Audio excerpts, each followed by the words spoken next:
So hello and welcome. I'm Ann Weiser Cornell, and this is the 10th week that we have done this Support for Stressful Times webinar. Just taking that in is something. Wow, 10 weeks.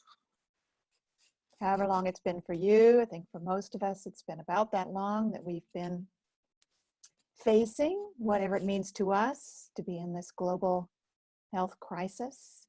And for each person, of course, it has a different meaning where you live, but also what your life circumstance is. And all of that is welcome.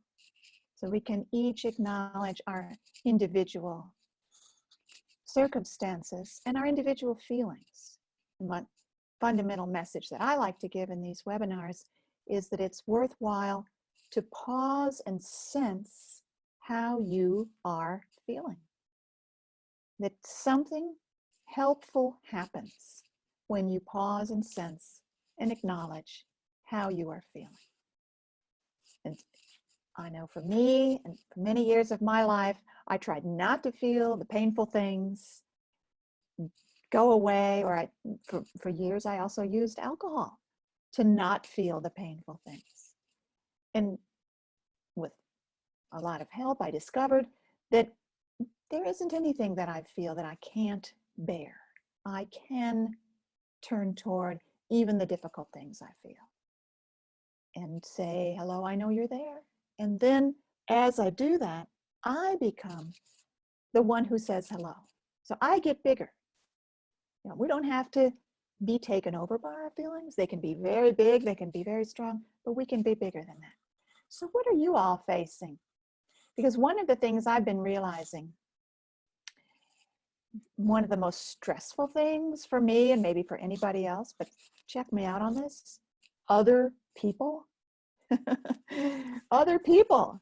Like, it's no longer as much fun as it used to be to take a walk in my neighborhood.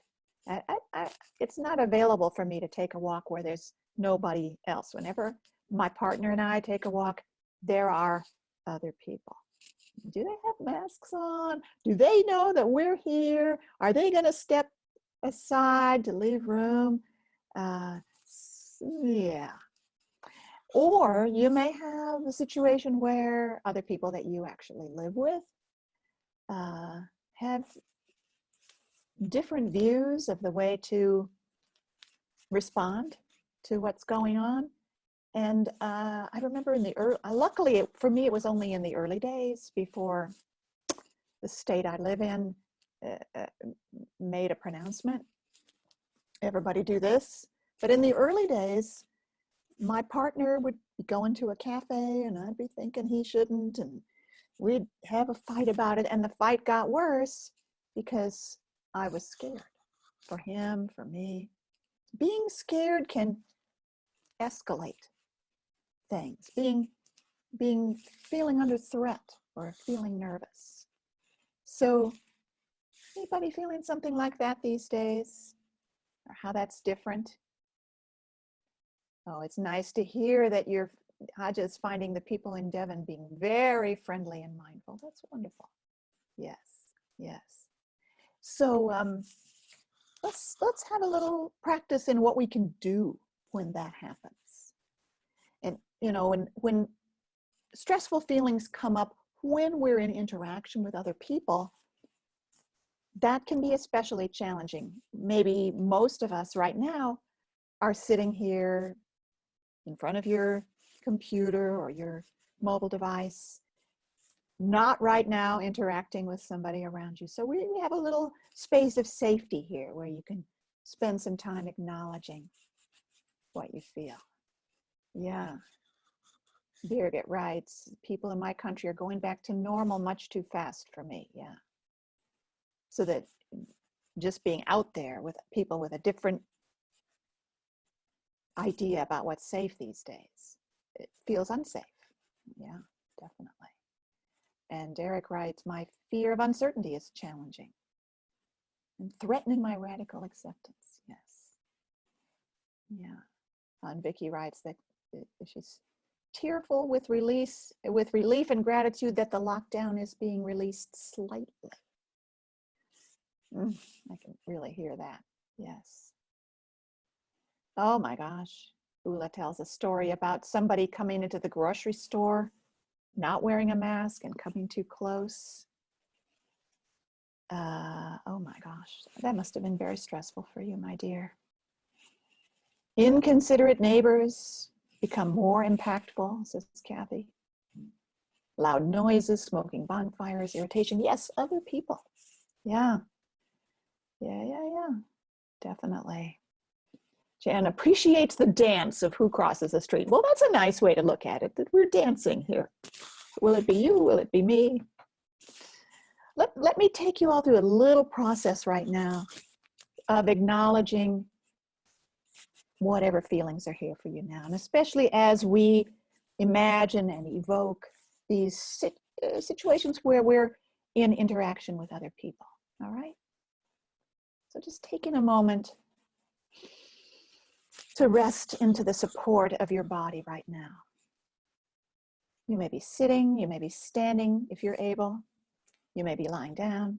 However you are right now, noticing that sense of support beneath you. This is a great thing to do anytime, by the way. Pausing and just sensing my feet are touching something. The rest of my body is in contact with something. So nice. So as we pause, maybe we also feel our breathing. And then include in your awareness the inner area of your body. So throat, chest, stomach. Some people find that very easy to do. Other people find, oh my gosh, does my body have an inside? Well, just notice what feels possible for you right now. What feels possible for you right now? And notice what you're aware of. So you might be feeling good right now. You might be feeling spacious, relaxed, grateful, and or, yeah, because we could feel more than one thing at the same time, and or you might be feeling tense, upset, angry, irritated, or maybe you're not feeling those things right now, but you remember feeling them recently. Let's start with what you're feeling right now. How am I right now, you could say, and pause and sense. You know, when I first started doing this kind of emotional work, I didn't have a clue what I felt. I came from a family, I know now Dad was an alcoholic and Mom was an enabler. Who knew at that time? But all I knew was there wasn't any way to learn about how to notice my feelings. So I didn't. I had them, but pausing to sense, pausing to notice, pausing to acknowledge, couldn't do it.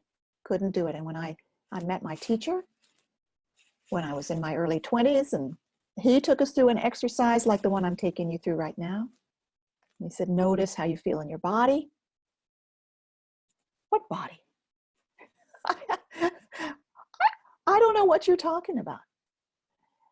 So for some people, it takes a little while even to feel anything. And for others, you may already be aware of feeling a lot, but it might not be pleasant. Like, ooh, my throat hurts. Ooh, my stomach is tense. Ooh. What if whatever you're feeling, you say hello to? Let's try that together right now. A number of people here on the webinar know how to do this already. And some people are here for the first time. And yet it's so easy to forget. So let's all do it together. I am sensing something that feels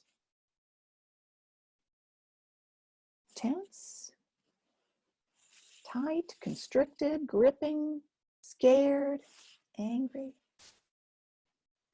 And I am saying hello to that. So what's nice about saying hello is that you're not saying, I love you to the feeling. You're just saying hello.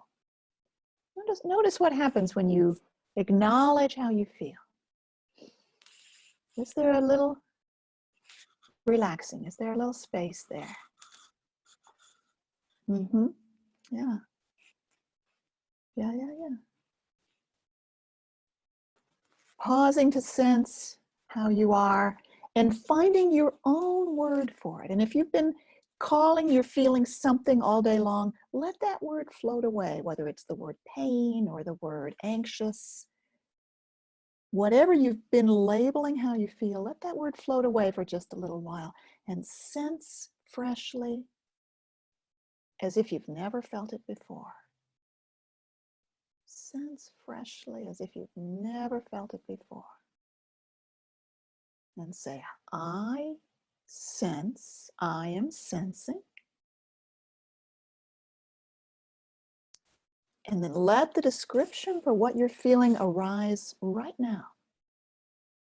Because that takes a little more time. It's like if I had a new flavor. I invented this new flavor. Will you taste it and find out what? Well, help me name it. So you imagine you're feeling this for the very first time. How would I describe it? You could say, how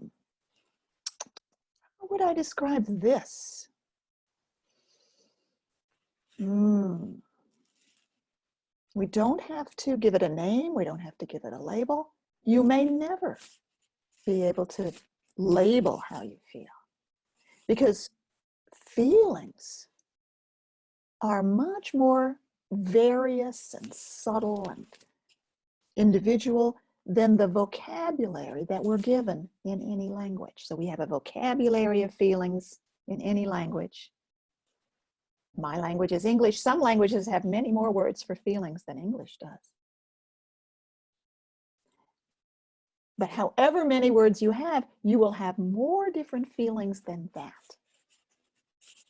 So it's nice to be able to let the words float away for a while and just say, I feel this. I feel this right now. And where is it? Right now, mine is down in the tummy area. I feel this. Yeah. Staying with the this and then words may come, like what it feels like. You also may get what it isn't. I feel this and it's not very tight actually right now. You may get what it isn't.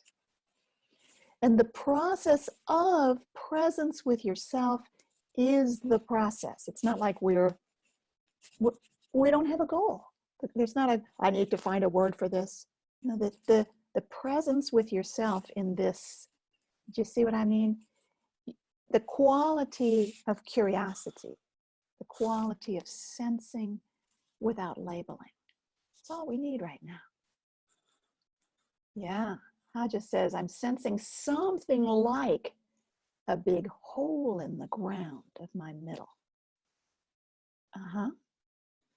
And she also says, and that's scary. Okay, so when I saw somebody else talk about something being scary.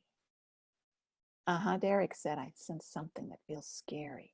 So scary is actually another part of you. Nothing is actually scary. What does scary mean? Scary means something in me is scared. So I sense this and something else in me is scared about it. How would I describe it itself? Something is scared. I can be with the part of me that's scared. Hello to something in me that's scared about this big hole in my middle or whatever. And hello to the big hole in the middle.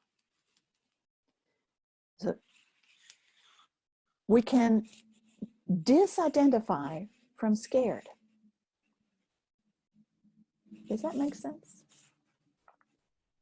Yeah. Haja writes, that's better. There you go. And Naima says, I'm sensing stress and anger. Okay. So you are sensing stress and anger. Now let's add a little extra phrase in a sentence like that. Can see what happens when you say, I'm sensing something in me feeling stress. And I'm sensing something in me that's angry. Or maybe it's the same something that's feeling stressed and angry. But when I am sensing the something in me feeling stressed and angry, then I'm bigger. Now this is so cool because, you know, I don't know if you know this about me, but I studied linguistics. I still do. Linguistics is about the magic of language. Language is facilitative. Language is transportational. It can take us places. And so when we shift our language, we're also giving our experience an opportunity to shift as well. So I was showing that to you a moment ago when I talked about it's scary becoming, oh, but another something in me is scared. And we can also shift our language when we say, I feel stressed, or I feel shame. There you go, Irina's. Something in me feels shame. Something in me feels stressed. Something in me feels angry. Something in me feels anxious. And then don't just take my word for it. Notice if that language makes a difference for you. So you start with a sentence like, I'm scared, I'm upset, I'm ashamed, I'm anxious. And then change it to something in me is. And then notice how that feels. And again, that will be unique for you. So I'm not going to be able to tell you how you feel. Nobody can. And even you probably don't know really how you feel until you pause and sense. You know how very commonly in my world, we walk up to people and say, how are you? And the answer is sort of, I'm fine, I'm good. There's like it's a formula, and it's fine because that's sort of a way of saying, making contact. We'll make contact with this greeting formula. How are you? I'm fine. How are you? I'm fine too. Wouldn't it be amazing though? Just imagine this with me for a moment. If when you go up to somebody or they come up to you and they say, how are you? You say, oh, give me a moment. Give me a moment. How am I? I'd love to tell you. First, I need to pause and sense how I am. That would be so cool.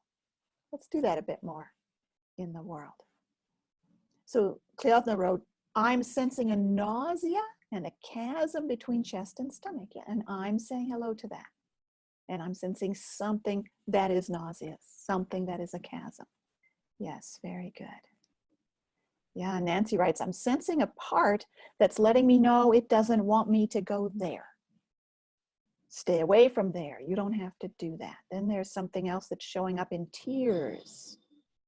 And it says, you can't go there alone. And I hear Ann say, you can just be with that.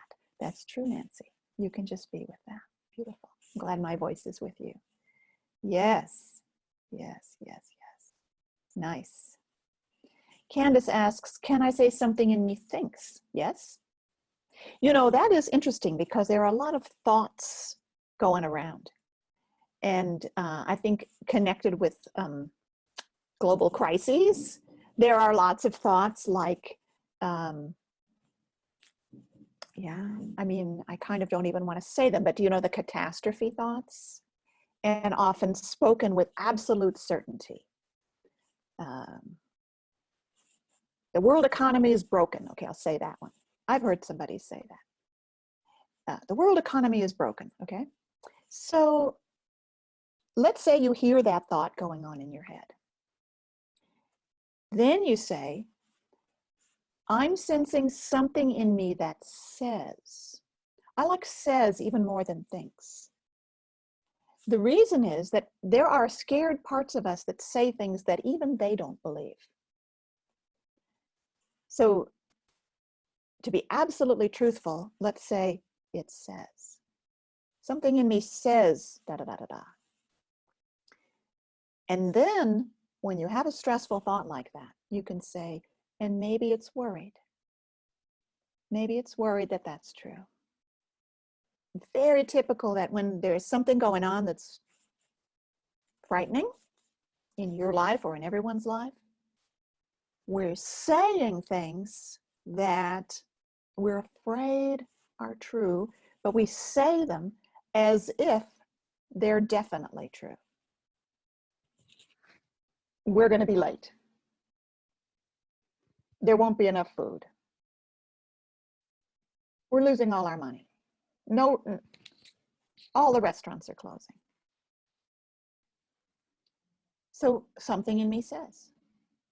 Carol writes, I'm sensing a part that wants to shout and another part wants to cry, and the end result is to keep it all inside. Would that be a third part that wants to keep it all inside?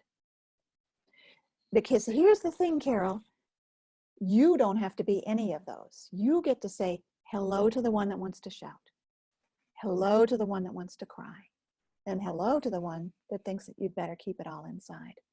And then turn toward any of them to say, I'd love to get to know you better.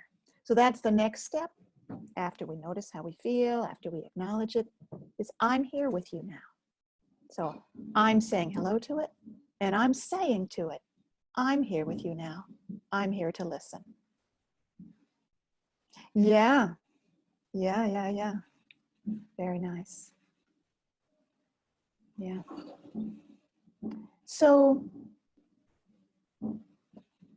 how was this today? We have about 5 or 6 more minutes. Do you want to, do you have more questions for me? Do you want me to talk about something? I started out talking about other people. Of course, you know that it's absolutely true that we cannot change other people. But we can be present to our own feelings that seem to be caused by the other people.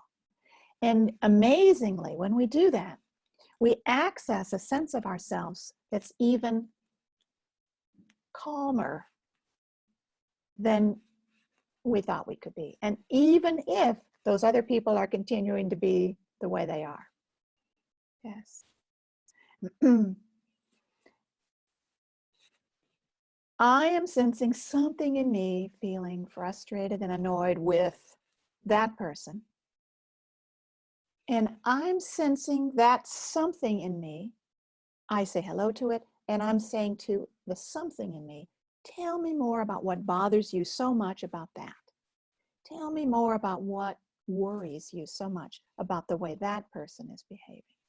So my relationship is an inner relationship.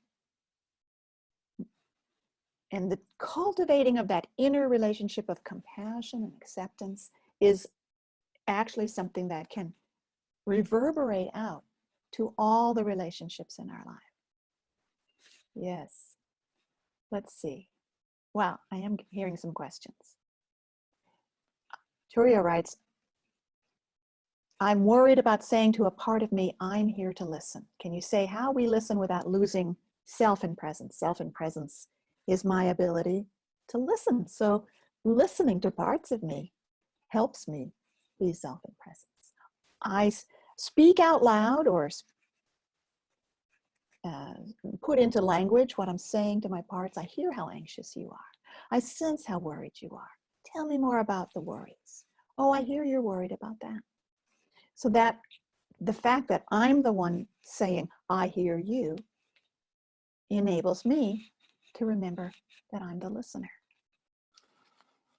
And Birgit writes, the check-ins are helpful. Live with a group is more effective than alone. Yes, isn't it lovely? There are about 100 of you here together. Can you tell? And that is so fun. Yeah. Wonderful. So we're going to do these sessions weekly. There are 2 different times of the week. One every Thursday. We'll either do it at this time, or I think it's 3.5 hours earlier. Different times of day to be kind to different time zones. And I'm at least going to do them through the end of June. Yes, that's right. Very nice. And you know, I know people, I don't quite say the same thing every time, but it starts to become familiar. But it's not so much the content or the information that we're sharing as it is that we are here together, and we get to feel together what it's like to turn toward how you are and acknowledge it and be kind to yourself. And so, what is it like to be kind to yourself? What helps with that? You know, another thing that helps with being kind to yourself, I like to put a hand on my heart. Or if what I'm feeling is in another part of my body, like my stomach, I'll put a hand there. And the hand is not trying to get rid of it. The hand is saying, I'm here with you. And that's another way to be present with how you feel. Oh, that's nice that people are saying thank you. This is great. This is great. Somebody's asking about the recordings. Yes, every one of these sessions is recorded. And you get a follow-up email after today giving you the link to the place where all the sessions are recorded. Thank you so much for people who are oh yes, Dinah writes, the hand to the heart is like no longer being invisible to myself. Yeah, so that's something to carry with you, maybe first thing in the morning, last thing at night. Let a hand go there. Say I love you to yourself. You are a beautiful being. So good. All right, my sweets. See you next time. Bye for now. You can do it.